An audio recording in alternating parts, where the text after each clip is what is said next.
Belum Ustadz Kasif, nanti mungkin Ustadz Kasif akan menjawab apa yang sudah siap dengan pertanyaan, nanti mungkin juga ditambahkan terlebih dahulu. Saya ke Ismi dulu, silakan Ismi. Baik, terima kasih Mas Sofyan, dan kali ini sudah ada jemaah selanjutnya untuk bertanya lagi nih. Silakan, namanya siapa Pak? Boleh mic-nya? Pak Sutopo. Baik, dengan pertanyaan seperti apa nih Pak? Silakan. Assalamualaikum warahmatullahi wabarakatuh. Pagi-pagi makan ketupat. Jangan lupa dibuka bungkusnya. Mohon maaf Pak Ustadz, ana izinkan bertanya. Begini Tad.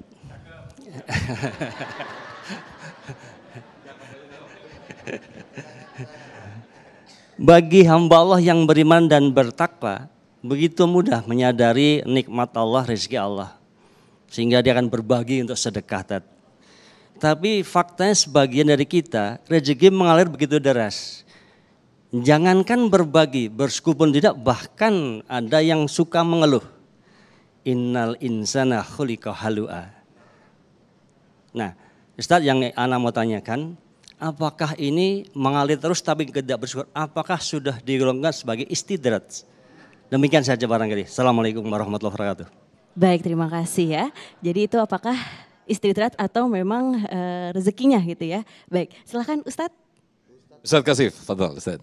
Wah, itu baru jatah kita Ibu ya. Bapak yang saya muliakan, ada seorang alim ditanya, Syekh ini orang mobilnya banyak, rumahnya mewah, tapi nggak pernah sholat. Dia nggak pernah dekat sama Allah Azza wa Jalla, sombong. Kok bisa ini ada satu lagi nih orang taat sama Allah Azza wa Jalla, dia sholatnya di masjid, tapi dia miskin. Dia hidupnya dia penuh kekurangan. Apa jawaban Syekh kepada penanya ini? Wahai Bapak, tahukah Bapak tidak ada kenikmatan yang lebih mahal kecuali ketika Anda dibangunkan Allah di waktu malam hari menangis untuk bermunajat kepada Allah. Itu nilainya nggak bisa dinilai dengan rumah mewah, mobil mewah. Jadi seandainya tuh orang kaya tuh tahu bahagianya si ahli taat ketika dia menangis kepada Allah, dia akan beli dengan harta dia berapapun. Jadi Bapak yang dimuliakan Allah Azza wa Jalla, ketahuilah tidak ada nikmat yang lebih hebat, lebih dahsyat kecuali kita dekat kepada Allah Subhanahu wa taala. Jadi kalau seandainya nikmat membuat kita jauh kepada Allah, sesungguhnya itu azab. Yang Bapak lihat itu bukan nikmat. Dia orang kaya tetanggaan sama masjid tapi nggak pernah ke masjid. Itu Allah lagi menyiksa dia, Allah nggak mau dekat sama dia. Saya mau nanya, ibu punya suami, tapi suami nggak dekat sama ibu. Suami bilang saya nggak cinta sama ibu, nggak mau ngobrol sama ibu, sakit hati nggak? Sakitnya di mana? Oh, begitupun Allah, Allah kekasih kita. Allah waliyul ladzina amanu. Allah lah kekasih orang-orang beriman. Bayangkan kalau Allah udah nggak mau dekat sama dia, Allah nggak mau didatengin dalam sholat, Allah nggak mau didatengin dengan baca Quran. Ya, man arada ayatakallam billah falyaqra'il Quran. Siapa yang pengen ngobrol sama Allah baca Quran. Kita ngobrol sama Allah gampang. Siapa yang pengen Allah ngobrol sama dia baca Quran. Kalau dia mau ngobrol sama Allah dia sholat. Dijauhkan. Allah nggak mau dekat sama dia. Betapa mirisnya, betapa sedih kita. Ya, jadi mulia atau tidaknya seseorang bukan tergantung dari harta dia, tapi tergantung kedekatan dia kepada Allah.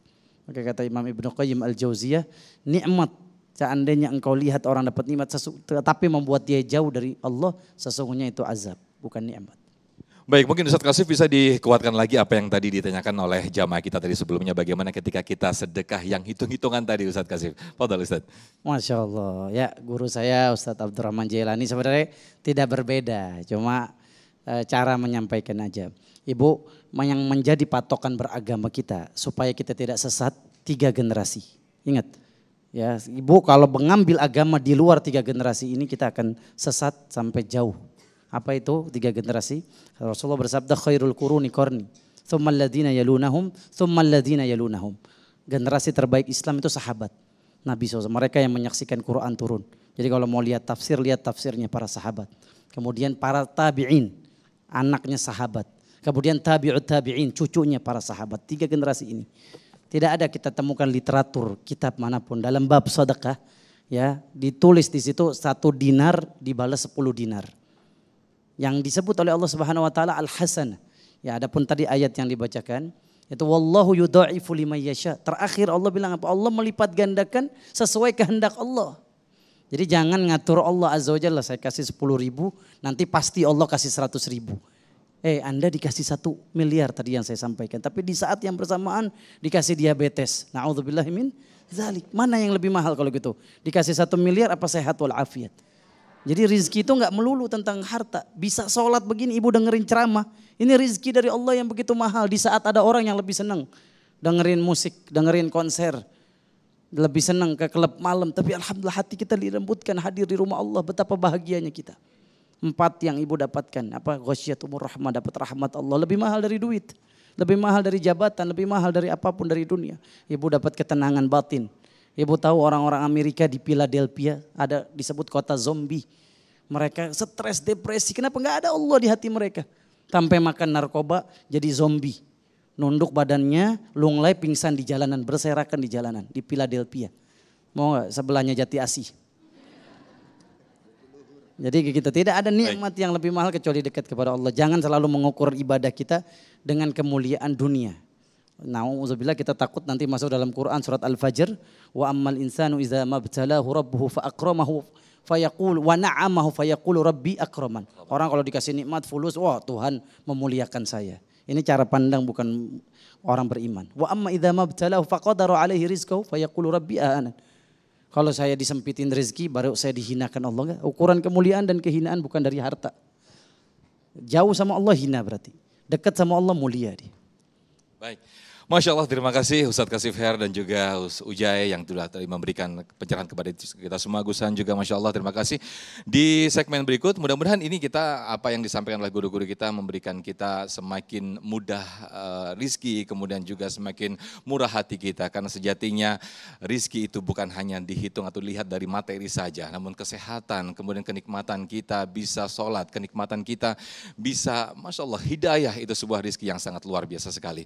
Terima kasih guru yang muda yang telah memberikan tausiah kepada kita semua. Dan nanti pemirsa di segmen 5 kita akan ada segmen ngobrol syariah bersama dengan Gusan. Saya nanti akan ke depan dengan tema yang sangat menarik sekali ini yaitu awas terjerat pinjol. Sesaat lagi tetaplah di Damai Indonesiaku.